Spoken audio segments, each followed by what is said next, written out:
Hablaremos sobre este tema con nuestra invitada de hoy, la neuropsicóloga Georgia Ribes. Bienvenida, señora Ribes. Hola.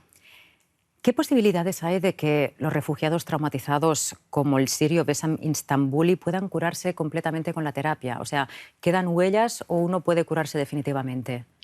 Pues el problema de los refugiados es que para que se pueda aplicar la terapia, la traumaterapia, tiene que estar en una situación estable y muchos de los refugiados no lo están. Están todavía en una situación precaria y en esa situación no es indicado hacer la terapia. ¿Cómo se percibe a sí misma y a su entorno una persona traumatizada? Pues como si la situación traumática no hubiese pasado, como si el mundo estuviese lleno de peligros y amenazas, como un campo de minas. Terrible, muy complicado. Esteban Malvero quiere saber si tener un trauma significa estar enfermo. O sea, ¿cuándo se convierte el trauma en el trastorno de estrés postraumático que mencionábamos antes? Pues no, un trauma no es una enfermedad, un trauma es una experiencia en el límite en el que la persona siente que sus recursos no alcanzan para la peligrosidad de la situación y que esto se convierta en un trastorno de estrés postraumático o en un problema de ansiedad o en un trastorno psicológico depende de muchos aspectos, de aspectos del trauma y aspectos de la persona, los recursos con los que cuente y sobre todo la reacción del entorno. Bueno, esta era un poco mi siguiente pregunta, decir que el ser humano tiene una gran capacidad de rehacerse ante las adversidades, ¿no? ¿Por qué muchos refugiados desarrollan un trauma y otros no? Pues porque un trauma es una experiencia subjetiva y depende muchísimo de muchos aspectos.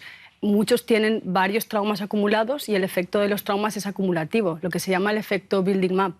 Luego depende de la experiencia que tengan con el país de acogida. Algunos tienen mejor suerte que otros y son mejor recibidos, otros reciben el permiso de residencia y otros no. Depende mucho de las circunstancias. Estamos hablando de acontecimientos muy trágicos, ¿no? Como el secuestro, la tortura, un accidente grave, una guerra, pero ¿pueden otros sucesos, digamos, menores actuar también como detonantes? Pongamos, por ejemplo, sufrir humillaciones en la escuela, una ruptura amorosa. Por supuesto. Toda situación que sobrepase los recursos de afrontamiento de la persona son susceptibles de provocar un trauma. Cuando más pequeña es la persona, cuando más pronto en la biografía ocurren estos traumas, más graves son las consecuencias también que provocan.